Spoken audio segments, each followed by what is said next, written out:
This is Infection, the H1Z1 podcast, recorded live on Tuesday, February 17th, 2015, Episode 5.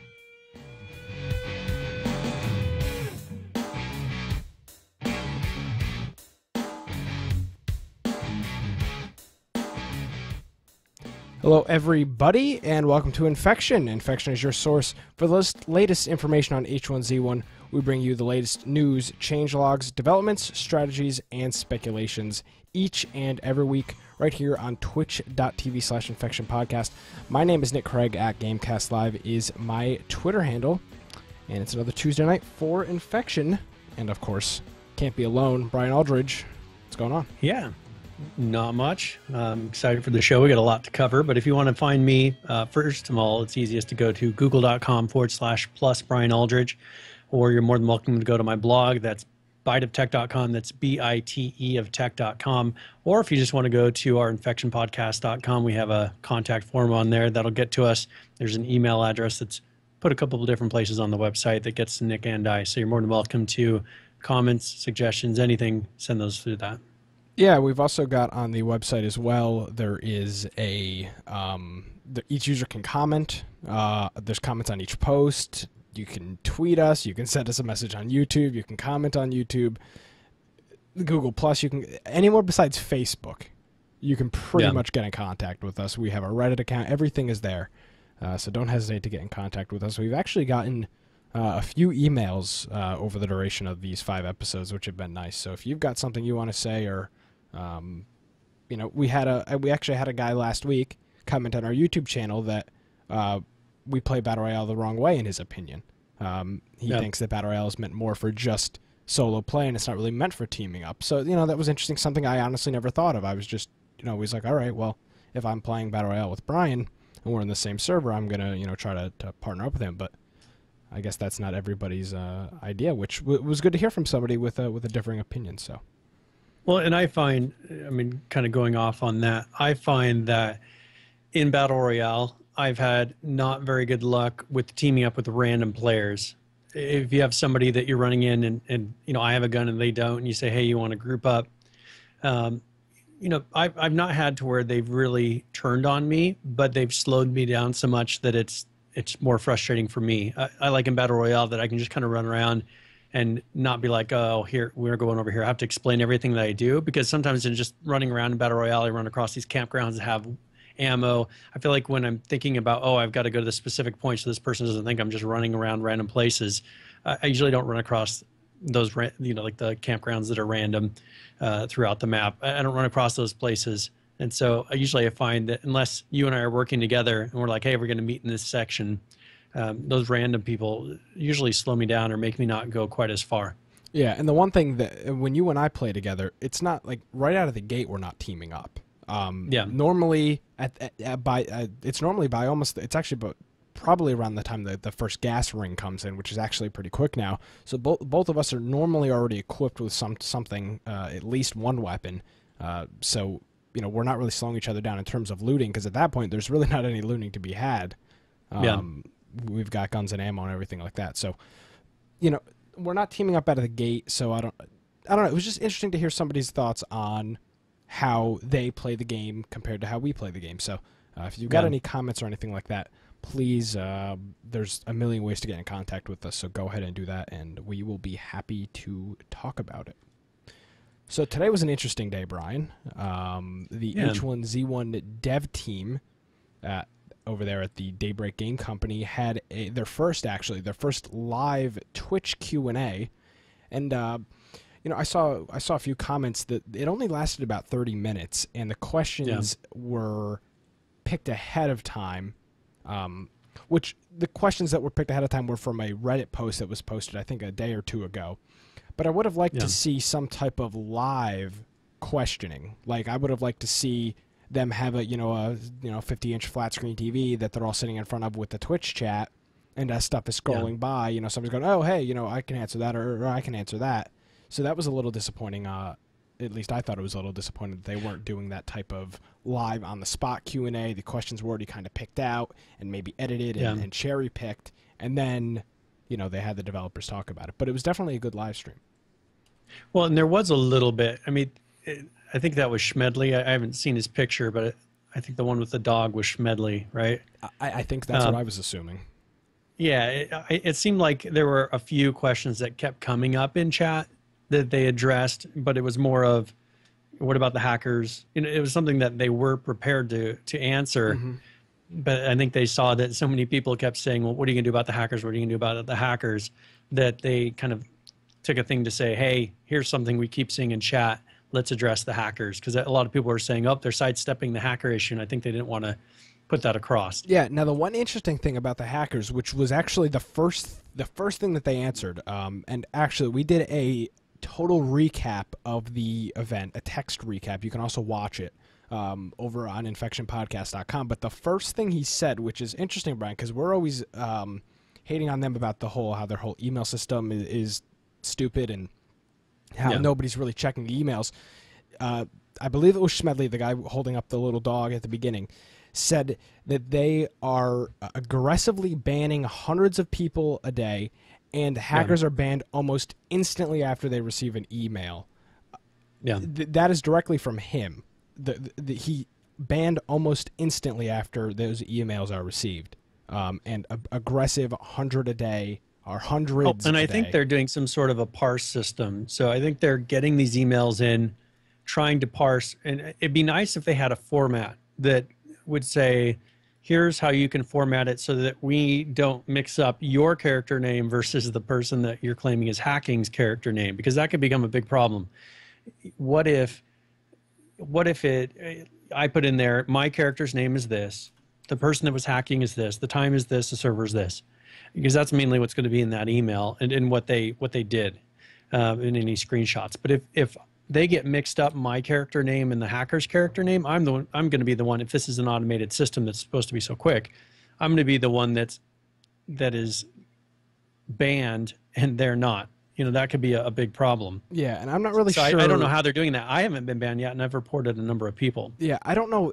He didn't say it was an automated system. He just said that they're being banned almost instantly. I don't know if that means that they've got people checking those emails and doing some type of cross-check. I don't know what they're doing, but he assured people that after your emails are being sent, people are getting banned almost instantly, hundreds of bans a day. And I don't know. I don't necessarily know if that's true. Brian, you reported. They don't really have a way. I mean, it's hard to know without being able to check to see if someone's online or someone's still on the server, because that's the issue. I had that one where I reported it, and then the next day I got killed by the exact same person. So why I don't know if they've changed that since then. Well, that's the example I was using, or was going to be using, was your example right there. You got killed by somebody, you sent the email, you did it the way you're supposed to do it, and but, you know, that was almost probably 3 weeks ago now, so that system may have changed. But banning it, they say they're doing it. They say that they're aggressively banning people. I guess so. I guess they are. I guess we can just take their word for it that they are aggressively banning people right now. The next thing, which was really interesting, Brian, they talked about the building system. And did you actually watch the entire? Were you home for the entire? No, I think I missed the beginning part. So if you want to cover that, because I came in just right after this, I think. Okay, so one of the guys that the lead guy for their building system, which by building they mean the whole building bases and stuff like that, said that this system that they have right now was put in very, very last minute, and they don't want to improve on that system because they're going to have to do a total rewrite of it and a total re-implementation of that building system. So currently right now, they want to do the building system right. So what that means is they're not going to be doing many improvements to the current building system. The current, base building, bases getting destroyed and stuff like that. I don't know if that's necessarily going to change until they've updated that that base building system, which was added in very quick last minute, and they don't want to just build on that kind of last minute, junk together kind of platform. They want to have a fully functioning, right way building system. I know that people have really been pushing a modular system. Perhaps they didn't realize the size of buildings that people were going to try to build, because if you look at some of these bases that people have been doing, they've been making bases that are stacked together. At least on YouTube, you see these and you wonder how they're accomplishing it. It's a lot of just sitting and trying to place things and figuring out what works. But I've seen some bases that are just huge because they've taken multiple bases and figured out how to link them together so that you go up the steps and into one of the bases. And then inside of that base and around it are 4 or 5 other bases that link them all together, but are not accessible from the outside other than by that one entrance and maybe one on the backside. I'm not sure. Yeah, and that's where they've got like the So people are wanting to have these big bases, especially if they're going to be. And I know they talked a little bit about, they don't call it a clan, but they have a grouping system in there. But if they go to what seems to be said as a clan right now, they're going to want to have it to where they can handle 20 people running around in a base. And right now, people running around these bases, they're somewhat small for about 20 people. Yeah, exactly. They could make them bigger. So I'm thinking they're wanting to go to some sort of a modular system to where you're not restricted to this one big square, that you can actually build things that turn into whatever size base you want. And I don't know if you saw this part or not, but according to one of the developers on this, the system that they use is sockets, is what they call it, for their structure building stuff. I did hear him say that. So if they go to more of like a free socket system where you can make the walls as large as you want and make the platform as large as you want, obviously saying you have enough material, that would hopefully clear a lot of that stuff up, and people would be able to make these massive bases and everything else, hopefully a little bit easier than having to do stacking and stacking bases on top of each other to get that end result. Well, and I know that they had mentioned something about people were asking, and this was later in the broadcast, I think that they were then referring back to something earlier that you're talking about, but people were wanting to put torches and things like that outside for lighting, but also cosmetic on these bases, to have torches and different things that you can attach to the walls or maybe even on the inside. And he had talked about that socket system to where they're kind of limited. When they get to this new system, they'll have it to where then they're going to put some time into being able to customize the look of that. Someone in chat's asking, Select HF is asking about hacks. What are our views on hacks? And for me, we've kind of mentioned in some of the past ones about how it's not really hacking. That's one thing and you hear this a lot on Reddit. Everybody says they're not hackers because realistically, they're not hackers. These people that are using these glitches, and most of them are using. They're paying a subscription to a service. Someone who has got to be a very talented programmer, has figured out ways to be able to use glitches and to sidestep the software in these games, and they put together one thing that then they sell for a subscription to make money off of these kids. Now, one thing I really do like about how not Sony, but Daybreak Games is handling this is, okay, right now it's a paid for game, pretty much. I mean, everyone who's in it has paid $20 or more for this game. Mm-hmm.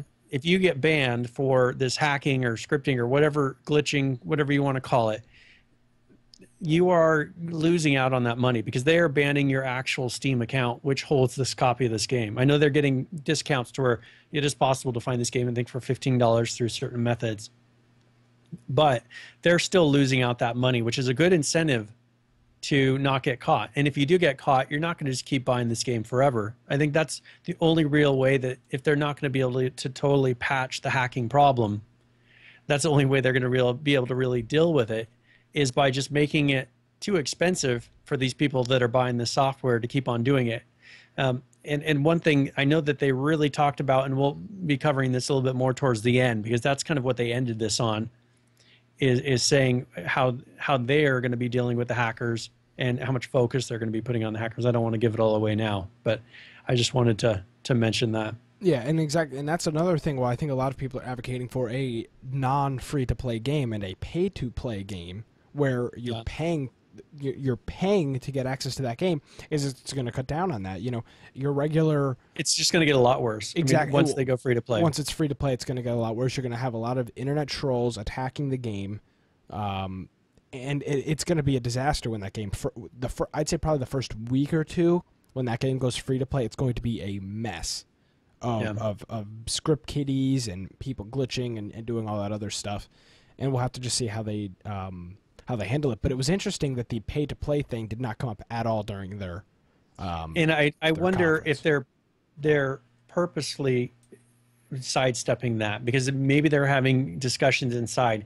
I think what they're hoping is that they can deal with this problem well enough to where, okay, look, there's no problems with people.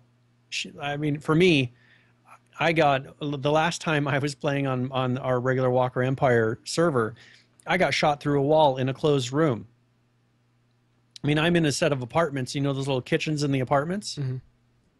That is, I was standing in the middle of the kitchen and I got shot with a closed door in that room. And those are very small rooms.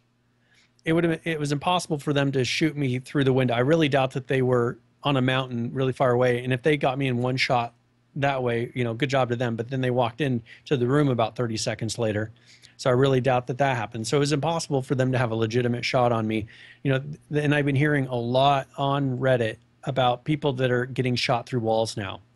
That people that are getting arrows shot at them, because that's the thing is I'm not hearing noise. It's like an arrow shot, or the handguns kind of sound like an arrow shot now, but it's something that they're shooting through a wall with arrows and shooting people from really far away, and that's really frustrating people. So if they don't deal with this problem of making it so that people, I mean, because you know and I know, we get killed like that after. I mean, I just had gotten a gun. Right after that, I don't want to go and play again. You know, I'm ready to take a break and do something. And I haven't really gone in since. I mean, I got my fresh spawn and I ran a little distance, but I haven't really played on the regular server since then. I've been playing Battle Royale, where sure, people maybe are using these glitches and they're taking advantage of these things, but it's not quite as obvious. And I mean, it doesn't, you know, everybody has a gun, and it doesn't really affect. I mean, yeah, great. If you get killed by a glitcher or a hacker in Battle Royale, yeah, you're probably a little pissed, but you get over it. You go back to the lobby, you click play Battle Royale, and you're in your next game. I mean, it's not this, you know, major setback where, yeah, it sucks and it's not fun, but you get over it. You'll get in another Battle Royale and you'll be fine. And that's the thing, is you can pretty instantly get into a Battle Royale. I mean, sometimes it seems like there's a little bit of a wait, but for the most part, you can get into a Battle Royale pretty quickly. And so I kind of wonder how many people are still using these glitches in Battle Royale. You know, these people that are in the top 10, I usually get in the top 10 almost every time, unless I try to land somewhere weird. And so I wonder, these people that are in the top 5, you know, coming down to it, how many of them are using glitches to where they know where you are? I was in a hangout with you and streaming my screen when I won Battle Royale, you know, a couple days ago. That guy obviously did not have the ESP to be able to see where I'm at. Yeah. And so if it would have been anyone else who was using these glitches, he would have known right where I was. So I wouldn't have been able to hide and wait for the smoke to come in close enough and then start shooting at him. You know, that would have totally taken that equal advantage out. So I wonder, once they start fixing this to where people don't have the ESP, the Select HF is saying that, you know, that one is called Insta Kill and Magic Bullet. You know, once these things are taken away from those guys, it'll be really interesting to see how even Battle Royale is. And I believe I heard from the live stream that the reason that people aren't getting banned for hacking right now built into the game, there's no anti-hack or anti-cheat built into the game at this point, I believe, from what I heard, is because there's so many, since the game is so alpha, there's way too many false positives where regular players and users would get banned because, you know, they're falling through the world or they're glitching through walls and stuff just because the game is buggy at this point, which is fine. I'm perfectly okay with them not having any anti-cheat or anti-hack client, because I would really hate to get banned for really not hacking. Well, that's one thing that's been happening to me recently in the last 3 or 4 days is when I start a Battle Royale, it's like I'm coming out of the plane with no parachute. I don't know if you've had this happen to you, but I just start falling to the earth and then it kills me a few seconds later. But that's been a problem, is I'm moving at such a rapid rate because I'm falling with no parachute, which usually doesn't happen in the game unless you jump off a mountain, but there's still only a limited distance that you can fall. Mm-hmm. Well, when that bug happens, I could be considered taking advantage of a glitch because I'm moving way faster than a player should be able to move, even though it's not my fault. Exactly. So I wouldn't want to get banned because of that bug. Exactly. So at this point, that's why there's not those anti-cheat or anti-hack systems in place. But they say they will be adding them. So the next thing that they talked about was the loot system. So they're still working on the loot system. They're finding bugs, and they're really, honestly, they're looking for feedback from players. And one of the big things that one of the loot system guys talked about was the reason that they're not doing a lot of ammo, and we talked about this, Brian, 2 or 3 weeks ago, maybe in episode 1 or 2, that with less ammo, they're trying to stop KOSing, because if you've only got 15 bullets, are you going to waste 6 or 7 of them on a fresh spawn? So we talked about that a few weeks ago, about that, how that being possible, and apparently that was their mindset behind having less ammo available. Was, now if you've got 70 bullets and you see a fresh spawn, go ahead and light them up. It doesn't matter. But if you've got 15, that's a very, very, very different play style. So now I was running into a problem of there were so many handguns. Just in the last however many days, I don't remember if it was 4 days ago, 3 days ago, but I would go, and now there weren't a lot of bullets. I give them that. I was finding like 1 bullet here, 1 bullet there, to where I get 5, maybe 7 to 10 bullets, but I would be able to find 5 handguns. So that was kind of strange, and so I was just telling people as I was passing them, hey, that house back there has 2 handguns. Hey, this one over here. I was finding the hunting rifles and handguns everywhere, and so they definitely have to fix that, because I don't want it to where everybody has a handgun. Just in every other house. But if they can get it as far as the ammo system right now, I think that's pretty good.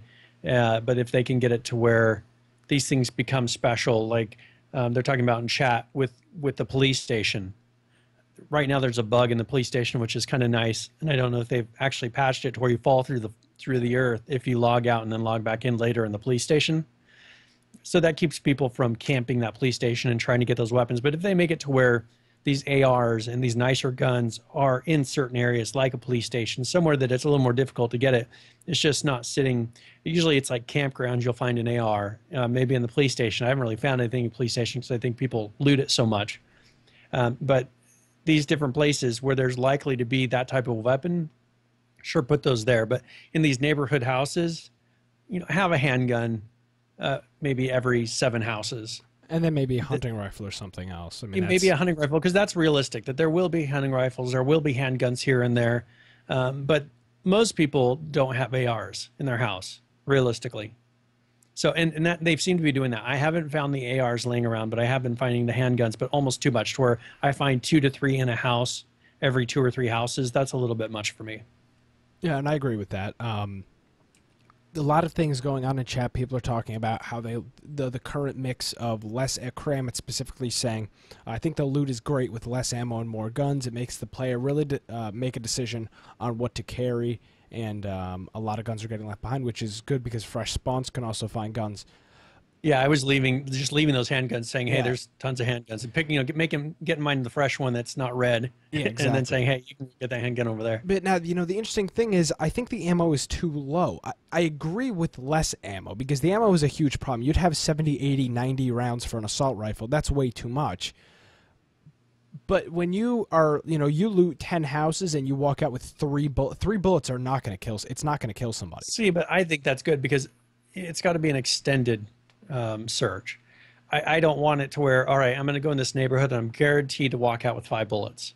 I don't want that, because I want it to where once they fix bases, I think this will become less of a problem. I think because bases are such a problem right now that you can't go and say, all right, I'm going to go get 5 bullets today. I'm going to go try to find 10 bullets today, and then I'm going to stick them in my base for safekeeping or for someone else who uses this type of gun. Right now, unless you have it on you, and with the hackers again, or whatever you want to call them, killing you, you can't really save up these bullets. So I think if they were rare, but you had the ability to save them and keep them to where, we're going to do a raid, or we're going to go and try to go through an area or a town that's more dangerous as a group, kind of save them for those events. And it's just not bullets that you have on you all the time, that you're, just shooting people that come by. I think having less bullets and having it be something that you kind of hoard and you try to find and you save and they're precious to you, I think that is a good thing for the game. But they need to have it to where if you are going to save them and hoard them, that you have a place to actually put them to where they're not going to be instantly taken, or you're going to be killed every hour and a half by somebody who's using a glitch. Yeah. Now, the one thing, Brian, I totally agree with you, 100%. The problem I have is I feel like I have to put way too many bullets into regular players to kill them. And I know you have experienced this as well. But yeah, if I took a lot of flack on Reddit for this. If I can only find 5 bullets, and if I nail 5 shots on one person and it doesn't kill them, then they need to update. Then they need to up the amount of ammo that's spawning. I can guarantee you, if I had 5 bullets, I would say I'd have a kill maybe 20% of the time, because you'll shoot at them, you shoot at them, you shoot at them, and nothing happens. They come at you, they punch you like 3 times, and you're dead. It's just it doesn't work. I mean, you've experienced this. I've experienced this in even Battle Royale, where I'm shooting at somebody and they're like hitting me and it almost killing me. I mean, it's ridiculous. It's well, and crazy. that's what I ran into, and that really made me wonder what in the world is going on. Is in a Battle Royale, I grab a shotgun, I shoot somebody twice. I put on a helmet, which is supposed to stop you from being critted in the head, at least.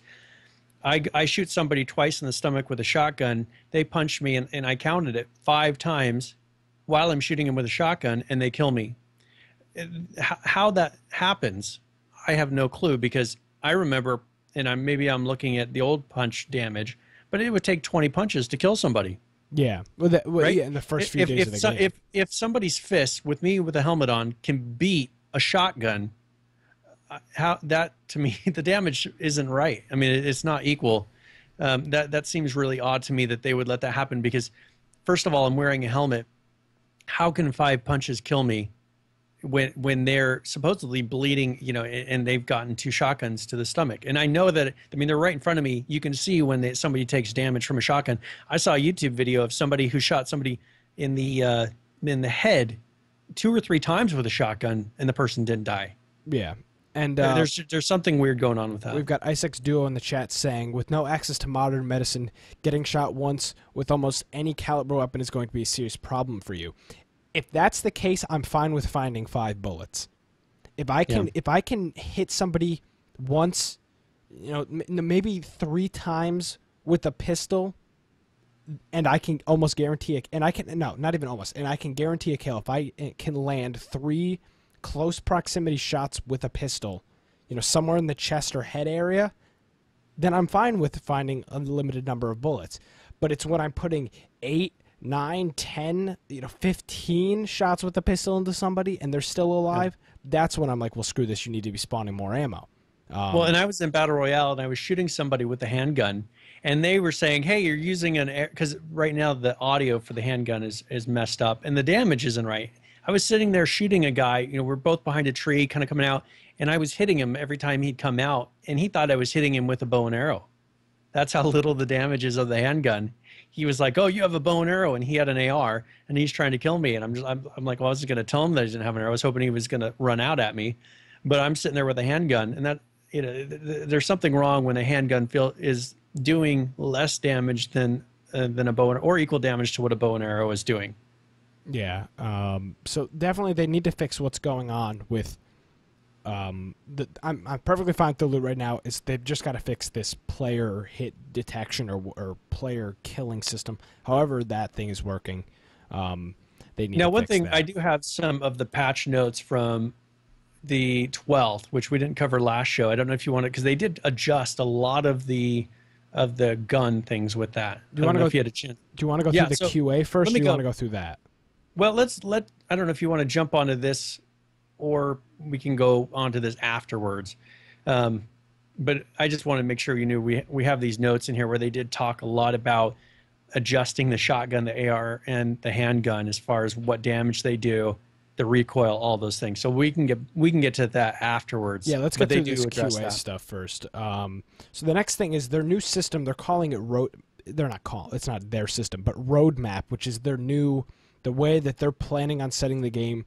And something that they talked about adding in the future is a system where users get to vote on what they want to see go into patches. So with this aspect, it's really cool because at this point, the community, or when this is implemented, the community will be deciding what's important to them and what they want to see updated and everything like that. So that's good.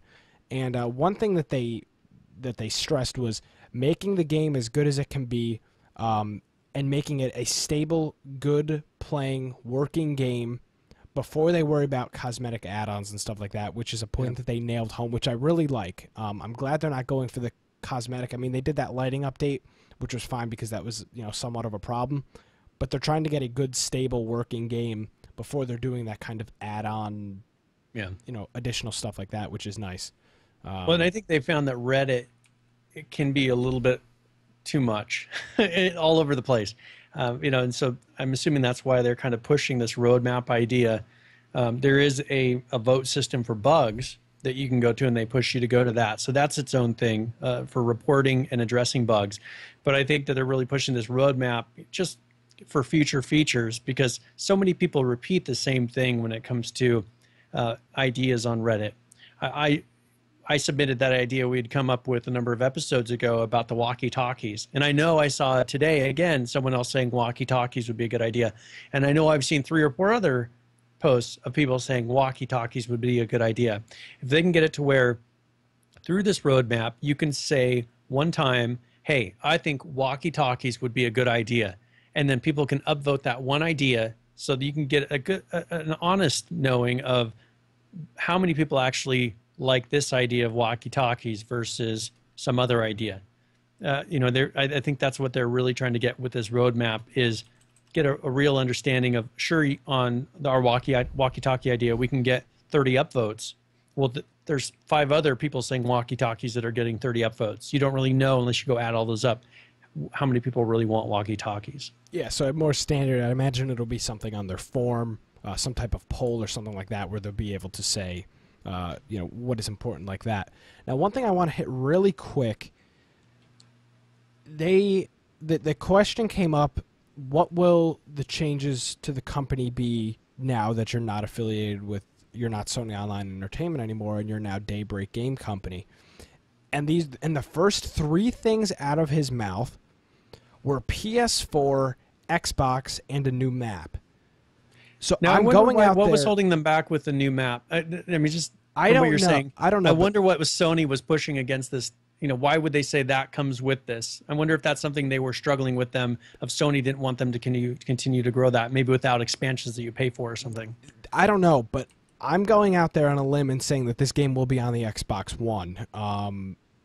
The question was asked, what are the changes at H1Z1 going to be now that you are Daybreak Game Company? And he said PS4, Xbox, new maps.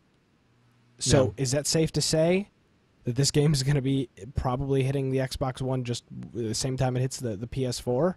I'd say maybe. Yeah, I can't imagine. I know that that's one thing that they would definitely want to do, because they're going to want to hit every market that they can on this when they finally release. And it may not be a year before we see this actually release. I mean, that's very possible for the final release. It could be a year out. And it's nice because I remember this being a big thing when the Xbox One was coming out. Everybody was talking about how the Xbox, since it's now running on an AMD architecture, that porting games from PC to Xbox are not as complicated as they used to be, because the Xbox used to have a PowerPC processor. So if this Xbox thing is really an option for them, it seems like it would be much less work for them to do than building it for the PlayStation 4 or porting it to the PlayStation 4. So they talked about expanding the map significantly. He said a number. I didn't get it down on the notes that I took here, but he said some type of number map, a very large map. PS4. Was it bigger Xbox. than 16 by 16? I believe so. I don't remember. Well, and I've seen some really good posts on map ideas here recently. I mean, if you go to Reddit and you look at some of the different ideas that people are suggesting for, and that's where this roadmap is going to come in handy. and you know, that's not going to be necessarily something that goes into a patch, but say, I want to have desert. I know people have been pushing to have desert areas. And when they get to where thirst matters more, you know, the hot and the cold, you know, they're going to want to have places that are snowy tundras or maybe even seasons in this game. So someone is saying 128 by 128, you know, kilometers. Right now we're at 8 by 8. You know, so, and I don't know if that's kilometers, but I know we're in it, they call it an 8 by 8 map at the moment. So that, I mean, that would be a huge difference, and that's the max size that with this engine that they can possibly do. But imagine if they could come up with, even if at the moment they're coming up with these areas in kind of separate maps. We have our map right now, which is for the most part the same feel across the whole map. I mean, it's not a huge changing, you know, from one side to the other. It's not like you're going from a desert to snow to a major city to, you know, you name it. I think they're going to want to try to start building up some of these areas. I know a lot of people want to have skyscrapers in a huge city. People want to have a mall. People want to have, you know, as I said, desert. They want to have maybe a place that's got really cold weather. If they could come up with these different maps and implement them well to where it can kind of match a lot of these different playing styles, I think that that is going to be a big thing for this, for 120, because they're going to have to come up with a lot of content to be able to fill a 128 by 128 map. But if they keep growing it right now, you know, initially they go 16 by 16, and then they go 32 by 32. If they keep expanding it in that way, it gives them a lot of expansion for, assuming this is free to play, a lot of reason for people to continue to play. You know, you want them to continue to play. So if you can give them a lot of reason to keep coming back, keep buying those airdrops, keep buying the cosmetics, keep people coming back to the game like WoW has for so many years. And, you know, I know it's dying off, but look how many years that WoW has kept people coming back to the game or bringing in new people to that game. Exactly. And they've been able to keep growing the world and growing the world to where it's gigantic now. I think that that is their goal, and what they have in mind is to keep growing this, to keep, so that someone, if I go in there, you and I, we go when we have a good idea of how the map is laid out. We don't necessarily need to go to a mapping site and figure out where we're at. We have a pretty good idea now. If they can grow it to where you get put out there and you're like, I have no idea where I'm at. You know, that's kind of a fun, you know, I'd like to keep that feeling when I go into a place of not knowing where I'm at and have to run around and try to find those landmarks, kind of figure out where I'm at. You know, that, in the regular play, I'm all for not necessarily putting any kind of a map on there, because I kind of like that, not knowing where you're at and having to figure it out. Yeah, so that's obviously that expansion thing, that's going to keep people coming back to the game. Now, the one thing, Brian, you talked about, I don't want to get too off of this. We've got way too many things to talk about on this Q&A. We're so limited here. You talked about World of Warcraft. The one thing with World of Warcraft, though, those expansions are all paid for. Like, yeah. So that is not something I want with this game. See, particularly. I want a paid for game. I'd rather have a subscription fee than free to play, personally. I used to play the Lord of the Rings Online, which was Sony. Do you mean monthly subscription fee? I'd rather pay a monthly subscription fee. If that gives me unlimited battle royales, you know, I mean, they could put it into where you get 100 battle royales. What Sony used to do, and I don't know with this new idea of what they're really going to push, is Sony would say, all right, with this subscription, you get so many of these tokens per month, and it keeps adding to your balance. To where with the amount of tokens with your subscription you could pay for quite a few battle royales, enough to keep you busy through the month, right? And then you would have some left over to use for cosmetic items. That to me makes sense for getting people to pay, you know, charge me $5 a month. For $5 a month, I get a certain number of tokens that's more than me going out and buying them by themselves, and maybe give me a few perks as far as my character for getting that. And then I can either save up those tokens to use and buy cosmetic items that I can use in game, or I can use them on a regular basis and keep doing Battle Royale and hope that I get in the top 10 to where I keep getting event tickets and I don't have to deduct from my normal tokens. Yeah, exactly. That to me makes sense as far as how they could get people to pay money, because otherwise they're not going to get any money out of me. I mean, they've already got $20 out of me. I'm not going to be buying Battle Royale tickets. Yeah. Realistically, I've never done anything like that in any other game. I don't know why I would start doing it in this.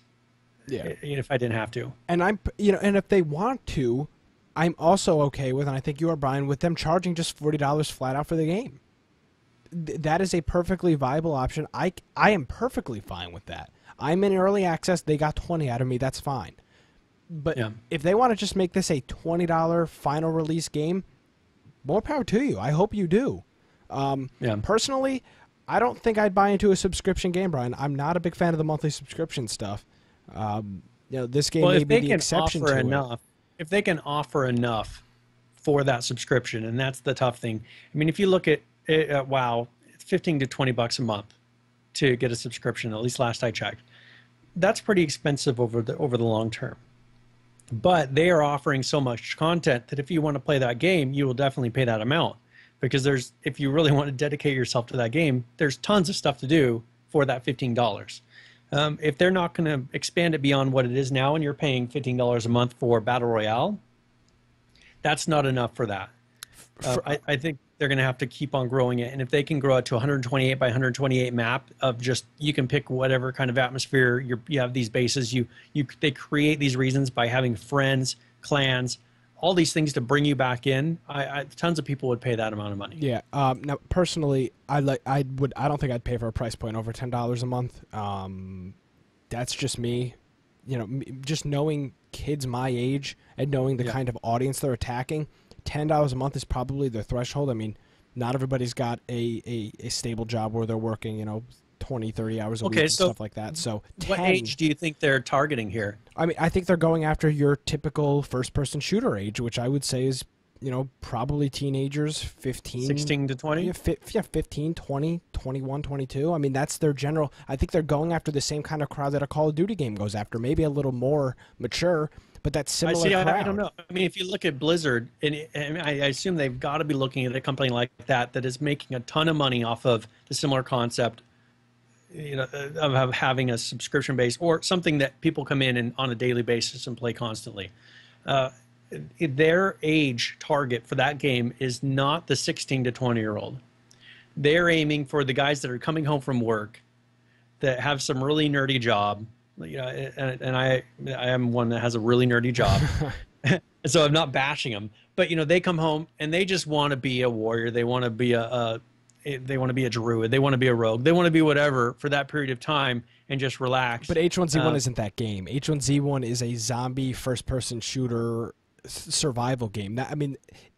I understand they may be trying to do what Blizzard's doing, but the game that they made is not targeted towards that audience, and it never will be. This is targeted towards your average high school student getting up into graduating out of college. That is their main age group for this game because of the game. I mean, look at the amount of people in the age group of people that played the Arma in DayZ.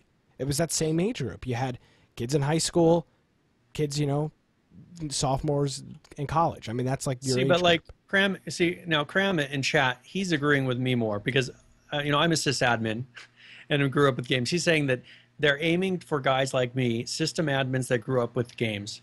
And I think that for them, that would be a smarter idea because not only are they the ones with money that are willing to put forth money on this, and that's where I think they really need to kind of back away from this free-to-play idea. Those guys do not want free-to-play. They don't care whether it's free-to-play. You really do not want to sit there and just try to attract the 16-year-olds because 16-year-olds will not have a long enough attention span to stick with this game to keep supporting the game for 10 years. Exactly. I mean, if you look at these other games, they've got to get a little bit older base or retain enough of the older and the younger to where those younger ones grow into the stable jobs and make the game even bigger. That's fine. I'm perfectly okay with that system, but this game cannot. I don't see this game can't go towards that older age group. I understand that might be what they're trying to do, but just look at the DayZ age group. It's the exact same game. It's just by a different developer, and it's free to play. I mean, for the most part, this is DayZ. It's the similar zombie concept, vehicles. I mean, the crafting thing isn't there, but it's that similar age group. I can't tell you the amount of kids in my high school that have this game. See, but if they can get to that clan system, I think that will bring in the old and the new. I'm calling myself the old, and then we'll call the 16-year-olds the new, right? Okay. The new gamers. If they can get the clan system, because when we go in game, that's who I'm attracted to, of trying to group up with. And if I see someone that sounds like they're normal, I mean, the second that I hear a younger kid say, "Hey, oh, I'm friendly," I know they're going to shoot me on sight. I just know it. I mean, you got a stereotype in this game. If I hear somebody that sounds like they're about 30 and they say, "Hey," and they're more laid back, "I'm not going to shoot you." That's a person that I'm pretty sure I can group up with, and they're not going to kill me on sight. I like your 30-year-old chilled impression there, Brian. Well, it's totally true. I mean, that's what I've run into. The people that I can group up with, and like those guys that we group up with and we built the base with. That's the mix, though. There's the older guys, and then there's the kids in that group too. I mean, that's the thing. But the kids were the ones they sent out and said, "Hey, you don't have any gear. You go run out there and let's see if someone shoots at you." That's who the kids were. The ones who are actually getting everything together and organizing everything and making it a group that you could come back to, and you're hoping that they're online when you play. Those were the older guys. That's what they're going to have to build. They're not going to build that atmosphere, and that's what my point is that with the clans, they really are going to have to aim to build up the clans to where those are the people that are making the clans and building that environment that people want to keep coming back to. Yeah, I'm all for the mature audience and the audience of people that are going to take this game seriously and invest the time into the game, but they have to do something. They can't make this a free-to-play zombie game and expect 20 and 30-year-olds to be playing it. I mean, that's just those are two totally polar opposites. So if that's truly the market they want to attack, like you said, Brian, they got to do that monthly pay to subscription system, or they got to do something with that. Now we got to get back to these Q&A things. We keep getting sidetracked. We have so much content that we can get sidetracked and we're okay. Yeah. So I'm gonna just run through a few of these really quick here. Some of the smaller things. More player wipes. They said don't expect a lot of player wipes, but expect some player wipes. If they screw something up, expect that. They will be charging for Battle Royale once it is more stable. Smedley kept saying that he was pretty happy with it at this point. But obviously they're still making tweaks. Now they have the player screen at the end where it says, you came in 47th place. Here's a mystery bag. They've got that in there. So soon, I would say probably within the next month or two, we'll see them charging for Battle Royale, which only if they deal with the hackers, because if it's always the top five players or people that are using some sort of a glitch or something to be able to have an advantage over everyone else, then I'm not going to behave for that. Yeah, exactly. But the one thing is it's really easy to get the tickets. I'd say if I have 3 mystery bags, there's at least 1 ticket in there, one of the 3, so that's pretty good. According to this, helmets can block bullets sometimes. They were very, very vague what this meant. According to one of the developers, having the helmets on in a certain circumstance, if you've got enough HP and maybe the bullet hits you in the right spot, having the helmet will actually help you, because contrary to everyone's belief, the helmet didn't do anything besides just cosmetic. But one of the developers did say that, in fact, the helmet does do something. So I guess maybe there is a reason to wear a helmet now. Let's see. I'm going to try to pull up a few other ones quick here just to run through. The Australian servers, and quoted from Smedley, it's a solid maybe leaning towards yes at this point. They also talked about a "you were killed by" screen that would say maybe you were killed by Boise Computer Service with a pistol, with a hunting rifle, with a shotgun. Some more cosmetic stuff. They seemed kind of resistant to that, and I don't know why. They don't mind so much in Battle Royale saying who killed you, but they seem really resistant to saying this person killed you in the normal game. Well, revenge. I mean, that's I think what they're trying to stay away from is now. But it's so hard to find somebody. I mean, that doesn't seem right now that that's a legitimate way. that doesn't seem to be a big problem. I just Good feel luck like finding that person again. I just feel like there'd be people that would be like, all right, now my life mission is to just kill Boise Computer Service. That's all I'm going to do. I don't care about anything else. I'm just going to kill you, Brian. That's it. I'm not. Yeah. I don't care about anybody else. Unless I see you, I'm killing you.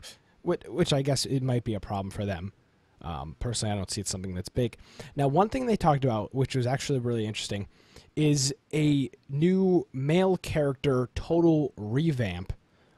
They said within a few weeks, what the stuff they're going to try to work on is the hair system, fixing the quality of animations, more customizable slots. Like right now, there's 4 or 5 slots that you can customize. They want 10 or so after this. Being able to swap out heads, being able to change the look of your heads, new wearables, and craftable clothing. And then after this new male character is totally revamped, they will be adding a female character as well with this same stuff. But they need to do a total revamp of the male character, give them all the customizations and everything like that, and then you'll have a female character.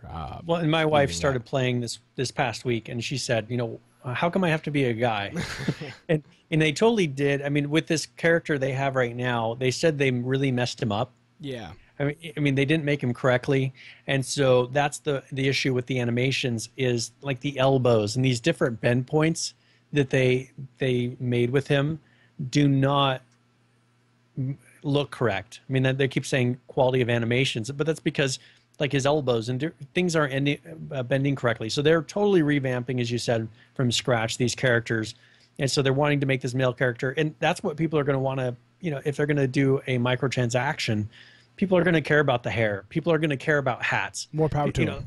I mean, look at some of these games. Hats are everything. TF2. I mean, yeah. Look at Team Fortress. Everybody wants a stupid hat. I've got people that want to trade me for things I have in Team Fortress 2, and they're willing to pay me money for these stupid cosmetics in real Team Fortress money. 2. We're talking like real cold hard PayPal cash coming to you for your hat. It's crazy. Yeah, in Team Fortress. But now you look at that age group as well. That's a younger audience, and I don't want to get back into that. But that is a very, very, to me, that's just so silly. Now, in this Team Fortress 2, you're running around a ghillie suit. They did mention ghillie suits. Those don't matter so much. I mean, if you look at a ghillie suit, that matters in this game. If you look in Team Fortress 2, the fact that I have a hat that has a feather coming out the side of it, or I have a gun that shoots exactly the same, but it looks a little bit different, that makes no difference to the overall play of the game. And here, if you can get a ghillie suit, if you can get, like I have cosmetic items that make me all dark green to where I really blend in, that seems to be something that actually makes a difference in the game. I can see aiming to get that gear, just like in WoW, I was aiming to get a very certain set of gear, certain stats. Everything was being built. They could get people coming back, not that they're buying those, but if you can get it to where, all right, I can make this a dark color, I can make this a light color in a desert, I can match in with the environment around me, but I'm earning and finding the gear, but I can make it look like what they're doing right now, make it look how I want. That's where they're going to get people willing to buy these crates and just trying to find, maybe a certain color or a way to look a little bit different than someone else, because everybody looks the same right now. Yeah, and so all that stuff will be coming with this player revamp, which we can expect not soon, but they said eventually. Now, another thing they talked about here was animals. The number that came up, they said 10 new animals, and some of the ones they named off, don't know if these are officially what they're going to be doing, but they named off mountain lions, rats, snakes, the honey badger, owls. Which I'm sure they did for the meme. I mean, why else would you think of honey badger? A honey badger, owls, pigs, and I think I heard somebody yell cows in the background or something like that, which was interesting. And then another thing, rideable horses, and a quote from the developer was, "It's not in the plans, but never say never." So not something they're looking at doing this second, but if that's something the community wants, that's something the community might get. So they're definitely not saying that that's not going to be happening, just not in their plans right now. Some squad system things, which they said is, I believe that's from Planet side, right? Yeah, so they said they snuck in a squad system at the moment, and we did bring that up last week. Now, one thing we didn't say is that they don't bring up prompts, because I was thinking they were going to bring up a prompt when you did it, and I haven't seen that, but you have to do /squad space accept, and it doesn't work in Battle Royale, which we found out. But it's supposed to work in regular game, and you and I haven't been near each other since we tried it in Battle Royale. So I don't think it brings up a prompt from what I've seen. It didn't, because you invited me, I accepted it, and nothing happened, and then I died. So we will this week we will try the squad in Battle Royale and in a regular server. We'll try that this week and report. I'm thinking that they're not doing it in Battle Royale. But yeah, we'll have to try it in a regular game now. Yeah. Let's see. So the other thing they talked about. Someone was mentioning gun skins, so like gun models. Yeah, that's the next one thing that people would love. And that's part of that whole atmosphere of being able to customize your look, so that if you come across somebody, that person has that look. That's what people want in this game. Yeah, and now another thing, they talked about player gun models, and the big thing they talked about was guns on the back. So, Brian, if you've got an AR in your hands and a hunting rifle, it's your secondary or your tertiary spot, you can see the hunting rifle on your back.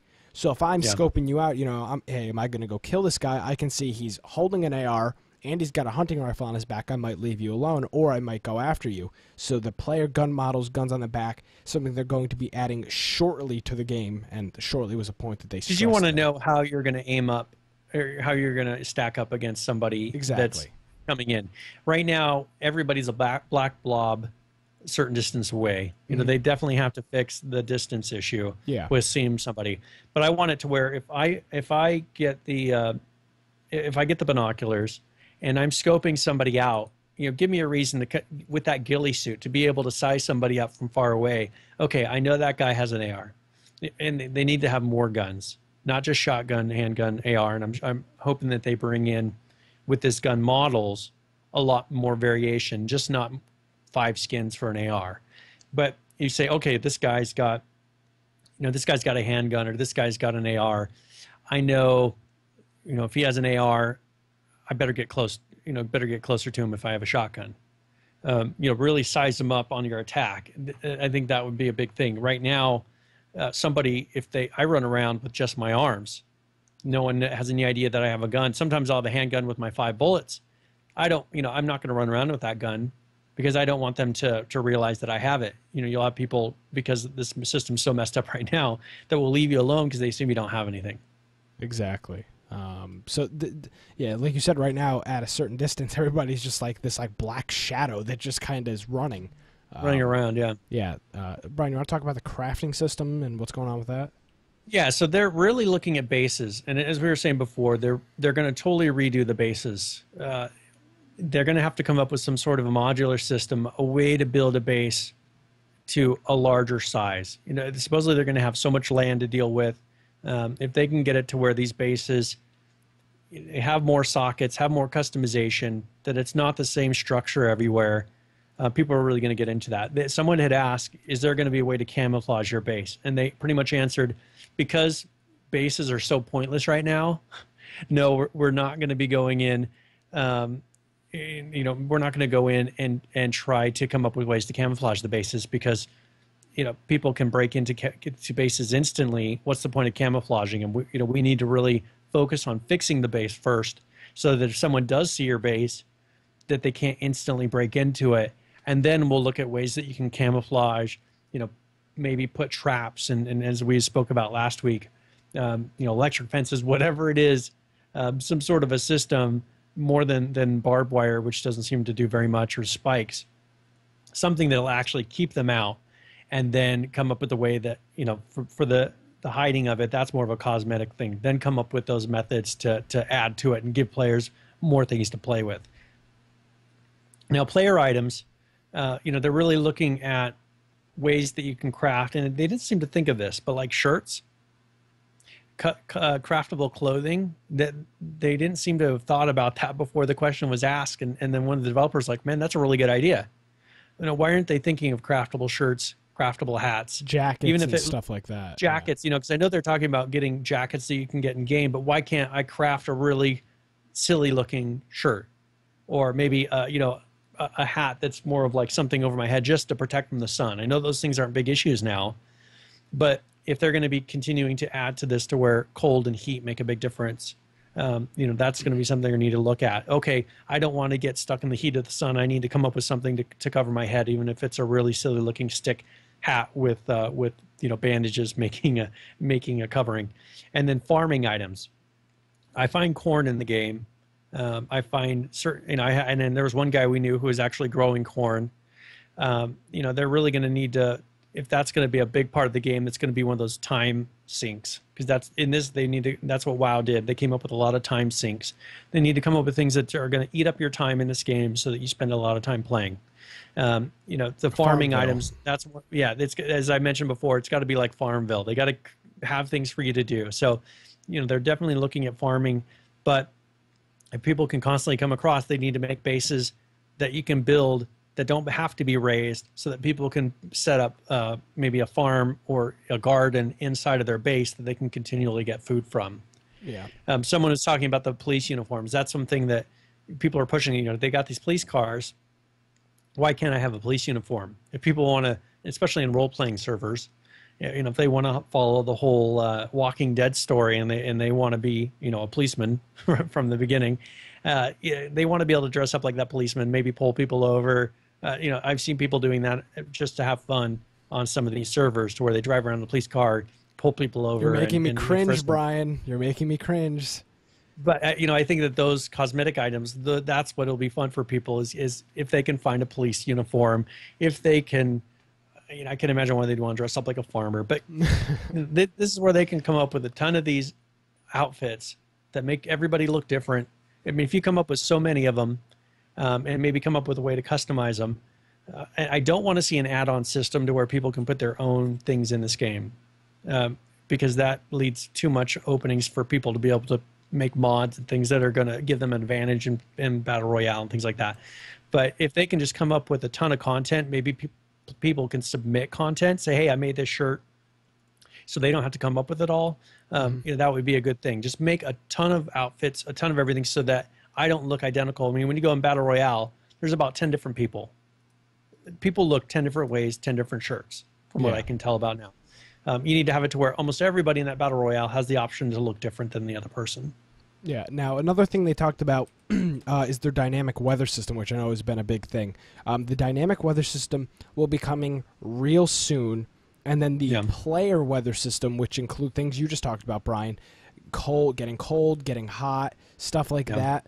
That will also be coming in as well. So that dynamic weather, they're actually working on that real soon for the actual weather system. Well, I know the rain was really messed up, so I think they're trying to fix the rain, so that's not such an embarrassment to them. But then because they're going to have the heat of the day, the cool of the night, and that and implementing that cold hot. And then after that, I'm assuming they're going to implement the actual H1Z1 virus. That's going to become another. They need to come up with a lot of these obstacles to where killing each other is not necessarily the main objective of this game. Exactly. Surviving is the main objective of this game. If someone who's just running around looking for people to kill all the time is going to have a problem because he's not keeping track of how long he's out in the heat, how long he's out in the cold, and those people are dying because they can't make it from one point A to point B because they're not willing to stop and find a place to get shelter, that would be that would be a good thing. That would add to where it's not always kill on sight. I'd rather have a survival game than let's go find another CS:GO type of thing where they're just running around shooting each other all the time. I'd rather have this be a game where I can go out and explore, I can make my camp, I can, it's that whole survival aspect, and make the map big enough to where I don't always run into people. Give me that option, and make that cold and heat to where you can't just sit there and hit auto run and go across the whole map. Make it to where it's an actual obstacle, that it's a feat to be able to get from one side to the other. That to me is a good idea. Yeah, and then so that after that whole dynamic weather system is in there, then that player weather system will come in. Or not even the player weather system, but the player health system with cold and hot. Cars, they talked about a few things with the cars. one of the big things was they talked about the first-person view in a car, so you can actually see where you're driving. That will be in there. New vehicle types. Talked about bikes possibly, fixing and making some modifications to the repair system and the part system as that stands right now. So that's stuff that they're working on with cars. Yeah. For zombies, they also talked about more types of zombies, some of them being harder, and they talked about zombies evolving. So a fresh spawn zombie will act differently than a zombie that's been in the game for maybe 13 or 14 hours. And a whole like kind of zombie evolve system, which is something I never thought of, which I like. Different behaviors. And then the big reason for hordes, I don't know if you caught this, Brian, but they were saying the reason that they disabled the hordes and stuff were because of the CPU loads on the servers were so massive, because you'd have, all of these, server objects at the same spot and running at the same time, that there was a huge CPU load issue on the servers. Well, and I think initially they needed to straighten that out. They were still figuring out how many people per server. I think now that they have a track record of months. Was it I don't remember how long they said since it's been released. A month yesterday.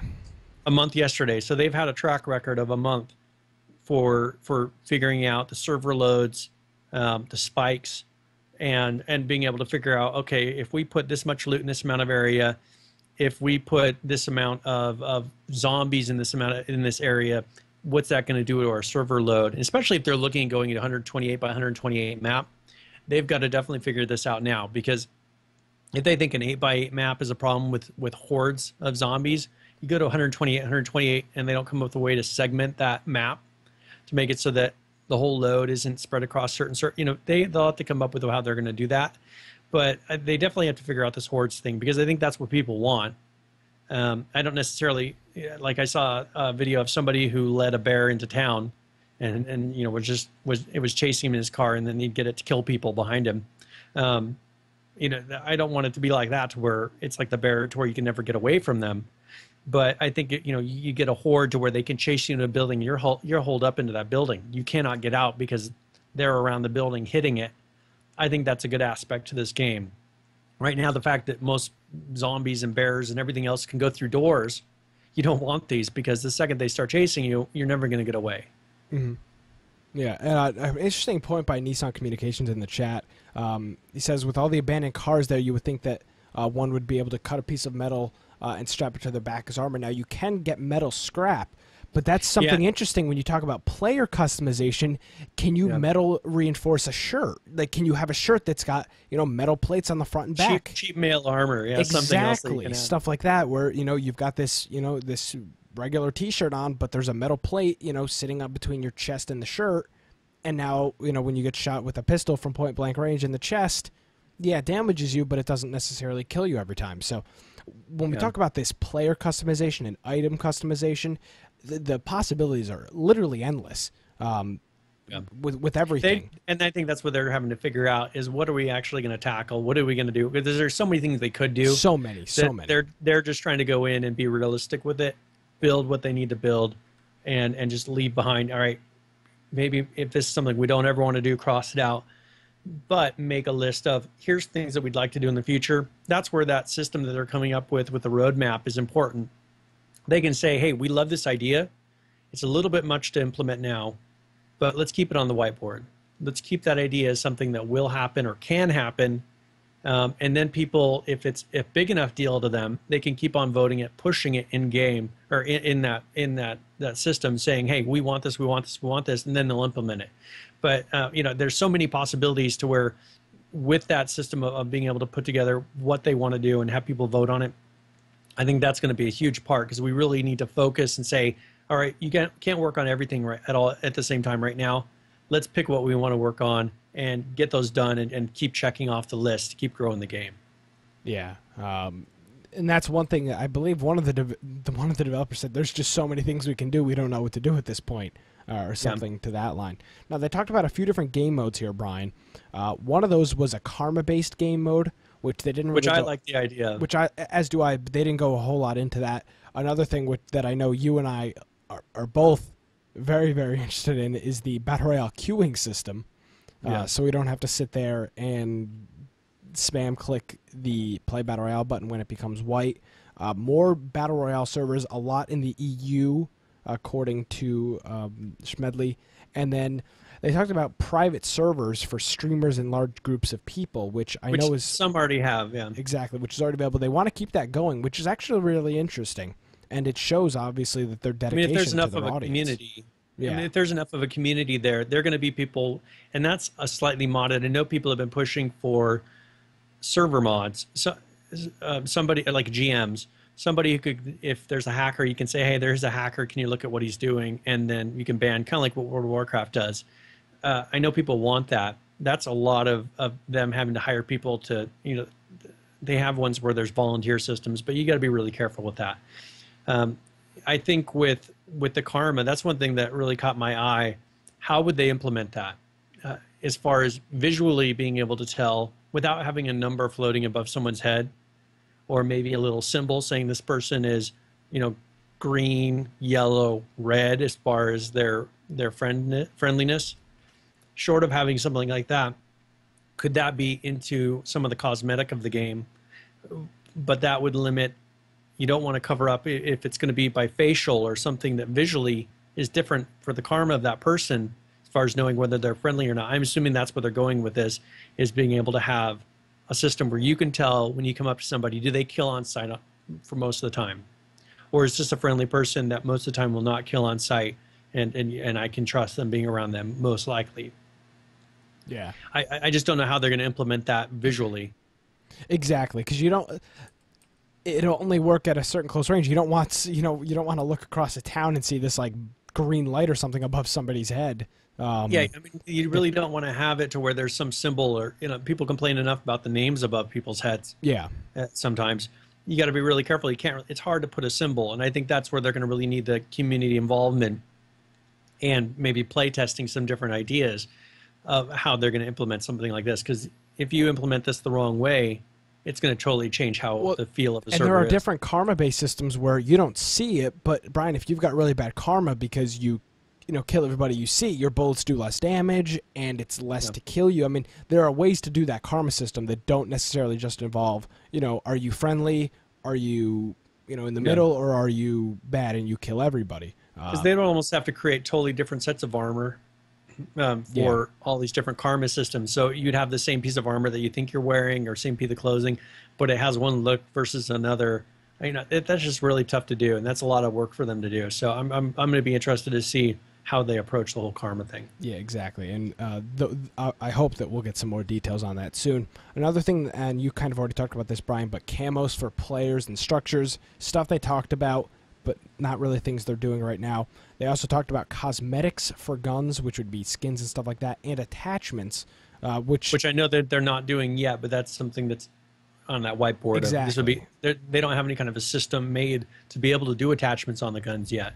But they're all interested. one solid skin. But that's something they're definitely looking at doing. Well, I mean, like a flashlight on the end of a gun. Why not? That could be a benefit. That has a big, in some military games, that has a huge benefit or disadvantage. Lasers, flashlights. I don't know if I want to see grenade launchers to that level, but if they could come up with things that... But you can even talk about, like, you can custom make a silencer out of scrap metal, because, I mean, a silencer sometimes is like there's literally water in a silencer.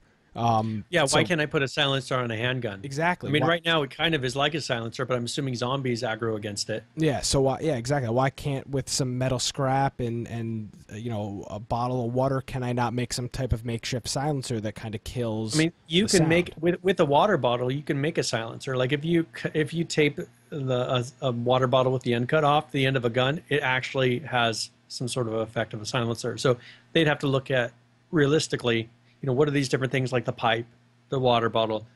What kind of a silencer could that be? How much should it dampen the sound? What's the durability? They just need to make these things and actually implement them in a way that doesn't totally mess up the game. But for a handgun, silencer makes total sense because you want to be able to sneak around and not, first of all, once zombies become an issue, you don't want to shoot somebody or shoot your gun and have a horde of zombies coming after you. So that's where silencers are really going to... Right now, you're just worried about players, not necessarily zombies. Once the zombies become more tough, hordes, you don't want to get trapped in a building, that's where the silencer is really going to come into play. Yeah. So we'll have to wait for that. Another thing we talked about was like custom kill combos, and I don't really know. Is that with the punching system, I would assume? I don't really know, but they talked about like custom takedowns and stuff like that. I was thinking like Mortal Kombat kind of thing. Yeah. I didn't know what he was talking about, but he just talked about like custom maybe custom combos. Taunts. I have no clue. I could see custom taunts. I mean, there's a lot of things they could do, but I don't know what the custom combos. It would almost have to be with punching. I would assume so, but it was just kind of weird. If there's no real system to sneak up to somebody. I mean, of course, the people that are using glitches can drop in behind somebody and kill them. But there's not a takedown system where you run up behind somebody, slice their neck and you don't make any noise. Not something like Far Cry or whatever like that. Adding more things to harvest is something they're working on. The more base sockets, which we covered before. Like they're mentioning the potato gun or using a potato as a silencer. To where you can grow a potato and then you can make your own custom potato silencer with that potato. Yeah. Now we talked about this a little bit. The sockets for the base. The sockets are the building blocks of the base. So all the pieces locked together, and that's a socket. With more base sockets, that allows you to customize it, add torches, add lights. Add camo, add tarps, add all that stuff to the base, but you need sockets to do that. So they're working on doing more sockets. And then the last question of this about 30-minute Q&A was, what is in the next update? And that is bug fixes and anti-cheat. Yeah.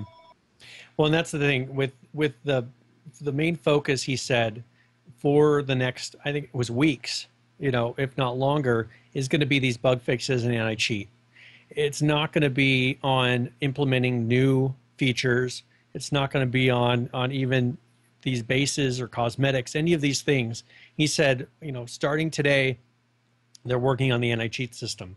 So I'm really hoping that by the time that we talk next week and the week after that, that we've seen some huge improvement on the problem with these cheaters. Because that, for me, as we said before, is the biggest frustration. That's what will make me play another game.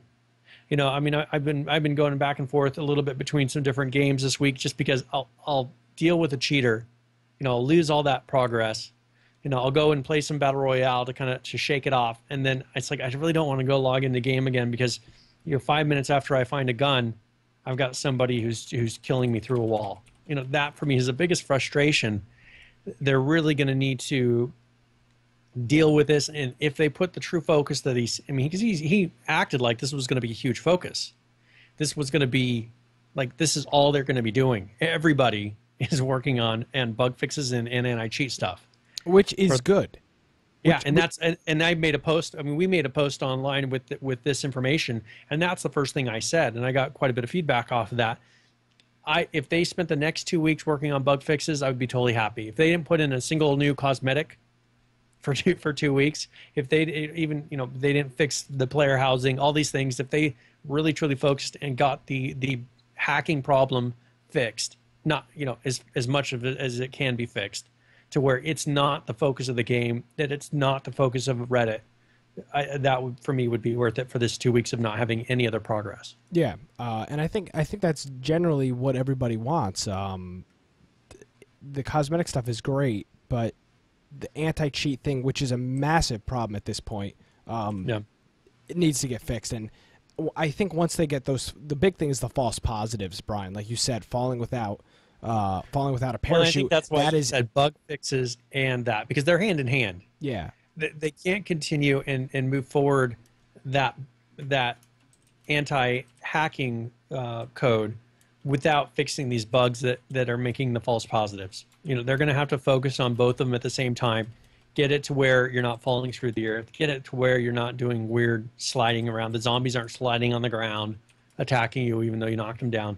They've got to get these bugs out of there so they can focus on those bugs, and get both of those things to where we come in 2 weeks from now and, man, the game's totally playable.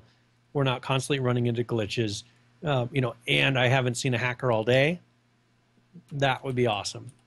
Exactly. So hopefully we will see those that we haven't. When was the last patch, Brian? You said the 12th was the last patch? So the 12th, the 12th we had a patch. And so I just wanted to run through. A lot of it was changes to weapons, bug fixes, and then Battle Royale. Now, quickly, that was the 3 categories. Now, quickly, yesterday was a holiday. for a lot of places in the United States, so they may have not been working yesterday. Yeah, and that's maybe why they didn't put out a patch yesterday, because I didn't see anything. The 12th was the last time I saw a patch. Okay, so just putting that out there. Okay, so this is from February 12th, so 5 days ago.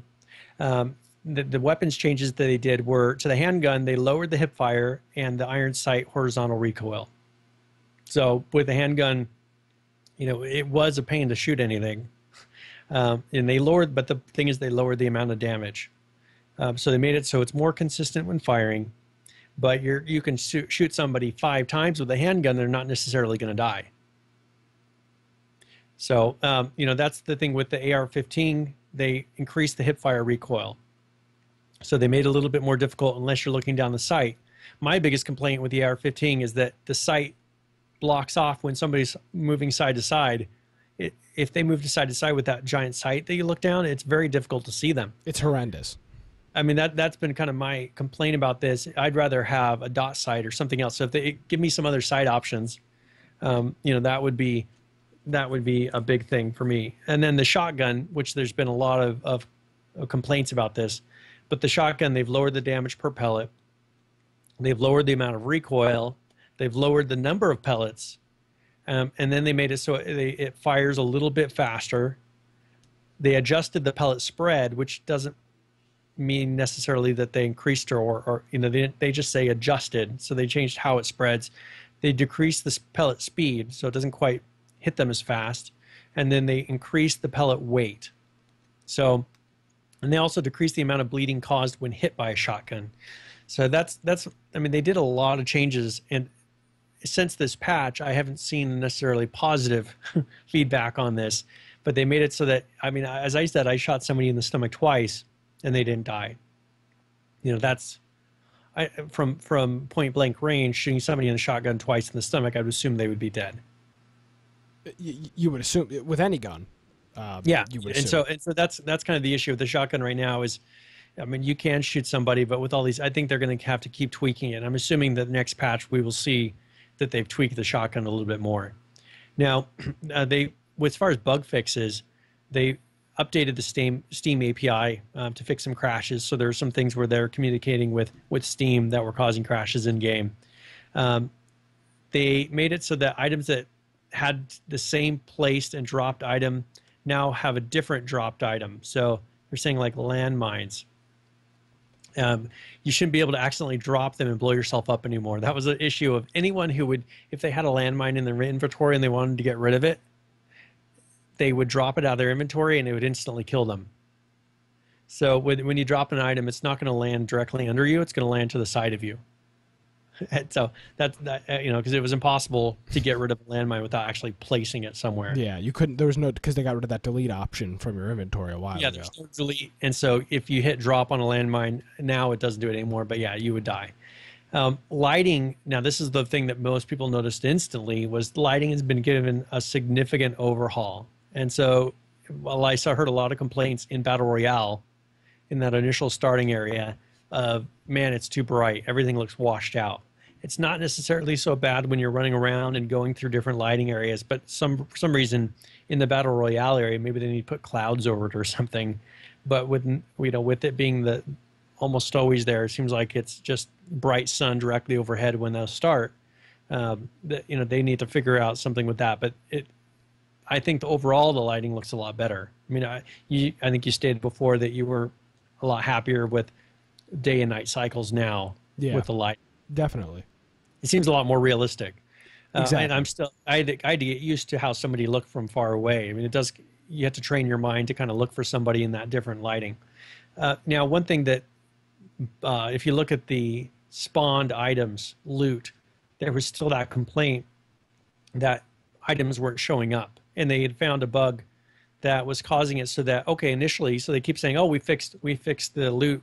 And then you'd see a lot of loot for a while. And then it seemed like a week later, there was no loot. So they'd found a bug that was making it so that over time, the spawn rate was getting smaller and smaller. And so it was causing it to where that week later, there was no loot anymore. So hopefully we'll see that, and as I said, I've been seeing a lot of handguns, but hopefully that means that when you go to a place, if there's supposed to be loot there, it's going to be there. Now, objects will retain their orientation during placement mode. And so that when they change what the surface that is it's being placed on a surface. So they're making it so that when you set things down, that it actually aligns correctly to where you're setting it. I know you can put down things and spin it, kind of change it, but I didn't really notice that things weren't placing correctly. Of course, I haven't placed a ton of items, but I think as they come up with more items that are with the bases and things like that, that's going to become more important to be able to have things line up, especially since you can't stack two things on top of each other now. You're going to want to stack it the first time correctly. Yeah. Now, they also fixed as I had said, you can't stack campfires, furnaces, animal traps, all these different things that were allowing people to get into the bases. You can't stack those anymore. Of course, one thing they didn't fix is the furnace. And this is last week that we harped on this. It's the exact same thing today. There need to be able to destroy furnaces, or you can't place them. I mean, you have to be able to place them in a base. So they've got to figure that out. I don't want them to be able to place a furnace outside the door. They've got to make an area where the furnace can't be placed or something. But those furnaces, or make them maybe half height. Make it so that you can't jump from a furnace over a wall. Just make that distance a little bit different. They're going to have to figure out something with that. But now all placed objects can no longer collide with other objects, because this was becoming a problem where shacks, buildings, all these different things were being placed, and they would be able to block off access to an area. Like roads? Yeah, they would block off whole roads with these houses. Or I saw somebody who, in one of those little like 7-Elevens, had placed a hut inside of there that blocked it so you couldn't go from the front to the back area. They should be able to do that. So that's definitely a problem that supposedly this is fixed. I don't know if since then that they've actually done a wipe. I mean, they haven't done a wipe since then, so I don't know if they've done something to get rid of those, or if we're going to have to wait till next wipe, or for the items to, get damaged enough over time to where they disappear. So I fixed a bug with socket-bound placement objects, so like the stairs of a foundation, barricades on windows, this is where they snap into position, that allowed multiple of the objects, so like the barricades, to go together to where they could be used as stairs, or I've seen in houses to where, like with you make it so nobody could get into the house, or you could, on a player versus PvE server, you wouldn't be able to get out of the house. So if someone went into a house, you could barricade the door and they'd be stuck in there unless they killed themselves. Mm-hmm. I mean, that you don't want that to where you can lock somebody in a house and it's impossible without dying to get out of it. Yeah, definitely not. You can't place objects on stumps and rocks anymore. A lot of that issue with the stumps is that you would chop down a tree, you'd place something in it, the tree would go back and it would hide your item. You would know, okay, I could go chop down this tree and then I'll see it again. So if you put, a stash in there, that was becoming a problem. I haven't noticed as much with rocks. I never tried to place an object inside of a rock, but I know with stumps that was a problem. One big thing they added was the key bindings. So you actually can set what key goes to where. So it's not now, for everyone, E does something, V does something. You can actually set what your key bindings are and have those be custom. I've learned and gotten used to how they have them. I haven't tried to go. Have you tried to change any of your key bindings yet? No, I'm actually the key bindings by default. I'm actually really comfortable with. Like I'm not like stretching my thumb or whatever to hit a key. So I personally I don't see myself. I'm not somebody that's like so hardcore into these games where I'm going to set up my own key binds for everything so that it's comfortable to my play style. So no, I mean everything, at least for me right now, I'm very happy with the key binds by default. Okay, and under bug fixes, they pretty much talk about lighting. So the light, they had mentioned it before, but the lighting system was updated, and then all weather and light sources adjusted with a new light value. So that's pretty much the brightness, and they want you to report if the flashlight seemed too bright, or different things that put out light seem too bright. But that's something they're still playing with. Now in Battle Royale, they made it so that vehicle spawns counts set to be consistent with survival. So I don't know if that means if people are around longer, that the vehicle counts go down. They set to be consistent with, and I didn't really understand what they meant by survival. Yeah, I don't know either, because this is in Battle Royale, so I don't.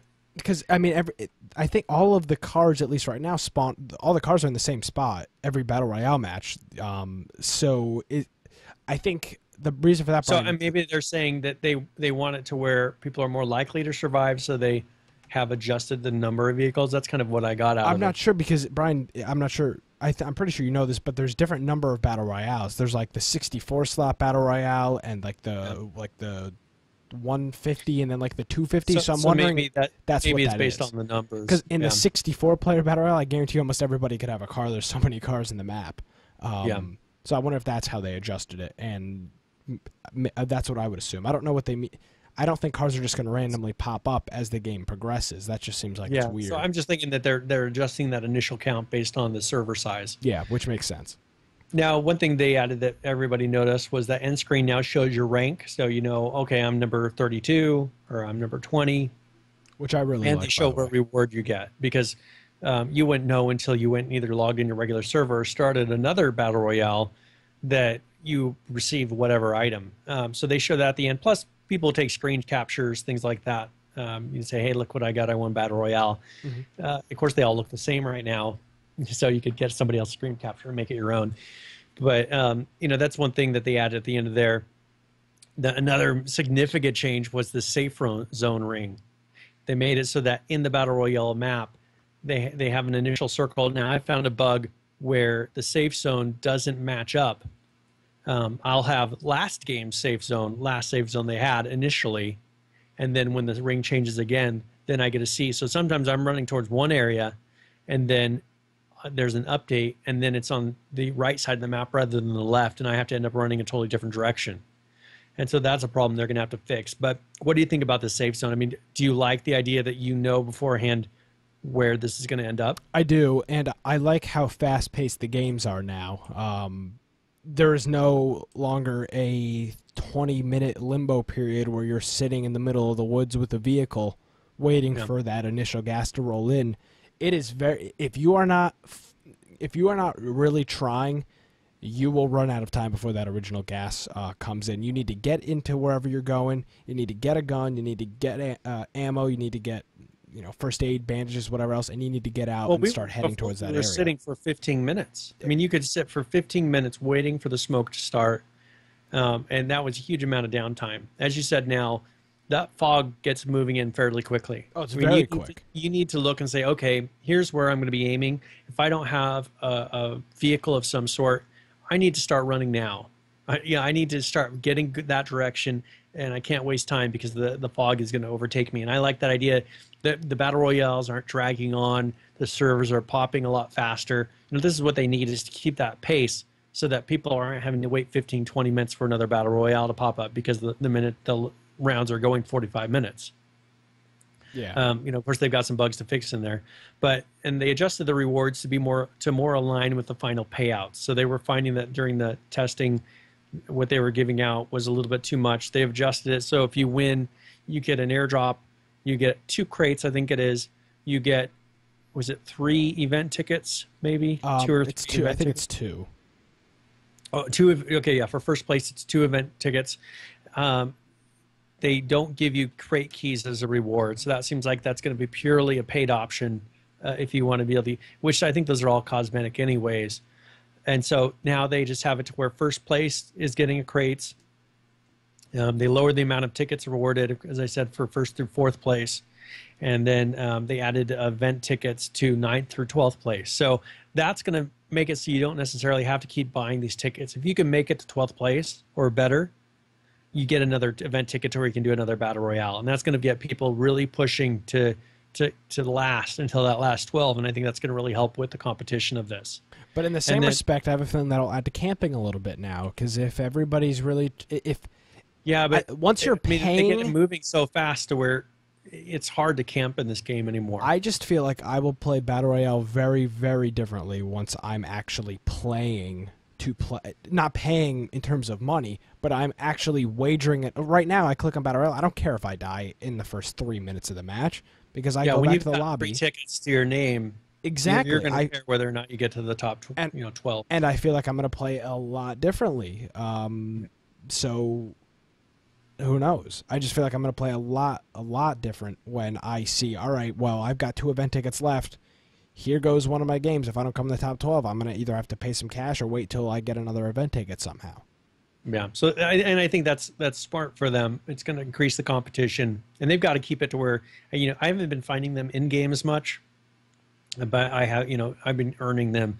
I've got a decent number of event tickets now, so hopefully I'll have enough built up to where I won't have to replenish those with any paying means. And then they said on here that the rewards are based on 48 to 64 bit, or something bit. I'm thinking of streaming. 48 to 64 player max battle royales. So this 200-man battle royale is going to have a different set of rewards. It seems like every battle royale I'm in has 200 players. I agree with that. 48 to 64 bit. I've never seen where it's that small. No, neither have I. So I don't know. They're basing these rewards. The rewards that I've been getting have been what they're listing here. So I don't know if they're going to adjust that again to where these 200-man battle royales actually have something better. But I don't see that they've actually done that. Because they're saying we'll have a different set. But it seems like we're in the 200s, but they just have all the same reward system at the moment. I just think it's not done yet. That's what I think. I'm not sure, though. Yeah. Well, and of course, they're always working on this, so we'll have to see what they end up doing. But that's the patch notes for February 12th. Someone mentioned that they've put in a couple different patches that aren't necessarily the full change logs, but they don't always. There's a lot of patches that they put in that they don't make public. So they have their unofficial changes, which has more things in it. And I didn't see one for this week that looked like it came from an actual Daybreak source. So I didn't bring up anything else, but yeah, I'm sure that there's a number of patches that they've done since then. And if we can find them, maybe we can throw them up on the website for people. And a lot of those unofficial ones, I think, is where you see like a developer tweeting like, "Hey, this is changing now." Expect I just don't want to give out false information of, "Hey, I saw this," and it really has nothing to do with what's being put in the game. So, it's been a very. If we didn't have this Q&A today, this would have been a very, very different show. Yeah, I mean, that's what I was looking at. It was, man, because I was coming up with what we were going to talk about, and I was like, man, there's not a lot of official news coming out. I mean, this change log was about it for the week. I was going to come up with some other things that I found, but then they said, hey, we're doing a Q&A today, and I was like, man, they came up with so much content. I mean, we're way over on time, I think. Yeah, we're over an hour and a half at this point. But I love how. So here's the thing: I want there to be these Q&As are really, really, really good. They need to do these more. So I hope they keep doing those. I would have liked to see. It seemed like it was very. I don't want to say it was scripted, but it was very. Here are our questions. This is who we're going to be talking to, kind of thing. I'd like to see that change a little bit. I'd like to see a little more unscripted. All right, we've got 10 questions from Reddit, but Twitch chat, what do you want us to talk about? And have the chat scrolling by. The chat goes by so fast. People are posting. But they need to turn on the limit. They need to put on slow mode, where if someone can only post a certain amount of time, they're going to not be sitting there and posting pictures, every 2 seconds. Yeah, and ASCII art that takes up, like 11 lines in the chat or something like that. So let's see. Somebody's saying no script, entirely the cuff, printed from Reddit questions. It was, but the questions were I just felt like the questions were very manipulated towards how somebody was going to answer it. That's just my opinion of it. And it was so short. It was like they got to the last question. They're like, so what's going to be changing? Bug fixes and anti-cheat. All right, have a good week. And it was just kind of over. It was just this like, here's our last question, we're done kind of thing. It just seemed like it was very scripted, and not scripted in the answers, but just scripted in the structure of, this is what we're going to ask, and this is when we're done. It was literally like a 31-minute show. Yeah, it was like, hey, we've got 30 seconds. Yeah. Bug fixes, anti-hacking. Okay, have a good night. Goodbye. And then they play some music and the stream goes offline. I mean, that was literally the entire thing. Of course, you got to think, they're stopping from what they're doing. You have a lot of the developers coming in there. Being a business, they want to have it to where, okay, this is 30 minutes. We're not wasting every time. We want to get back to working. So I appreciate that they're wanting to get back and supposedly work on all this anti-hacking bug fixes. If they say, hey, what would have been a little bit more PR friendly way to say this is, hey, we've been in here this long. We really got to get back to those bugs. We want to get those fixed today. We'll see you guys next week. Yeah, exactly. And I'd like to see these on schedules too. Maybe like every 2 weeks we have a live Q&A. I think that, at least at this point, when stuff is changing so rapidly, I think every 2 weeks for a Q&A would be very... I just feel like it would be very well, once people beneficial. Get a set of answers, they've answered the cosmetics. If people come up with different questions, it's going to keep on building from week to week as far as what their answers are. It's not like they're going to run out of things to say. If the game continues to update, they're going to constantly have more content to give us. So I think that is a good idea for them to say, hey, we're going to do this every 2 weeks. Well, they need to keep coming up with changes to give us. Exactly. We don't want to have a stale 2 weeks where they say, oh, everything's the same as 2 weeks ago. We just fixed bugs. They're going to have to say, okay, we've implemented this system. We've made these changes. What do you guys think? Let's, what other questions do you guys have? So there we go. That is, Brian, I think that's a wrap there. We're at like an hour. We're almost at 2 hours, Brian. The show is supposed to be 45 minutes. I know. This is our 45-minute show. Now, one thing with Infection, if you want to become a part of our community, we encourage you to go to our website. On the upper right-hand side, we've got Preview Community. That'll let you get into our Google Plus community page. You're more than welcome to join us there. We post some of our articles. We want people posting their screenshots, everything that they can find in-game. Maybe if they see some weird glitches, go into our community, post those, and we'd love to build up. As I said, I push the clan idea so much. I would love to have the Infection clan. For me, that would be an awesome idea. So also, we have our YouTube channel. If you want to watch some of these after the fact, you're more than welcome to find our YouTube channel there. And we are on all the major iTunes podcast networks. You can go on there, search for H1Z1. I think we're the only official H1Z1 type of show. Most of them are gaming podcasts that will talk about H1Z1, but we are the only that I've seen so far H1Z1 centric podcast. Yeah, we're the only one listed as the H1Z1 podcast in any podcast directory. A lot of it is just like IGN's quick fix or whatever with an H1Z1 episode. But if you're searching for the H1Z1 podcast, that's us.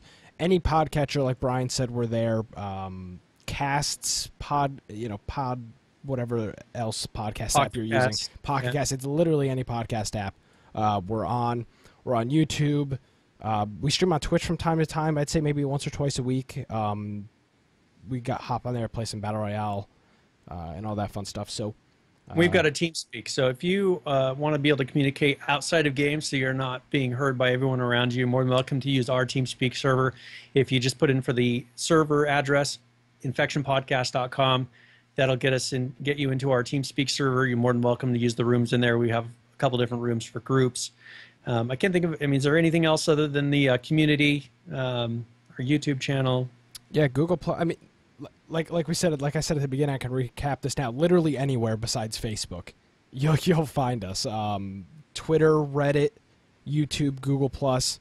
We're anywhere. There's contact forms on the website. There's an email on the website. You can PM us on Twitch. Literally contact us anywhere. And everything goes to Brian and myself. So whoever gets to it first, we'll get back to you, and we really appreciate your feedback. So Brian Aldridge from Boise Computer. Yep. So look for me in game, Boise Computer, or look for you in game. You want people searching you out. Well, hey, look for me. I'll be by the radio tower spinning some tunes. Yeah. I'm gonna be hanging out here. So if I hear from some sniper shots, I'll know it's one of you guys. What's it, at Boise Computer on Twitter? Yeah, I'm Boise Computer on Twitter. Or if you want to go to my blog, biteoftech.com, that's BITE, like you're biting out of an apple of tech.com. On there, it has every kind of contact information you could possibly want. Or go to infectionpodcast.com. You're more welcome to go there. Or google.com/+ Brian Aldridge. There we go. So my name is Nick Craig. At Gamecast Live is my Twitter handle. Infection Podcast is the website. We'll be back next week, Tuesday at 7 p.m. Eastern Standard Time for Infection, the H1Z1 Podcast. Like I said, get in touch with us throughout the week, and see you next time. Yep, have a good night.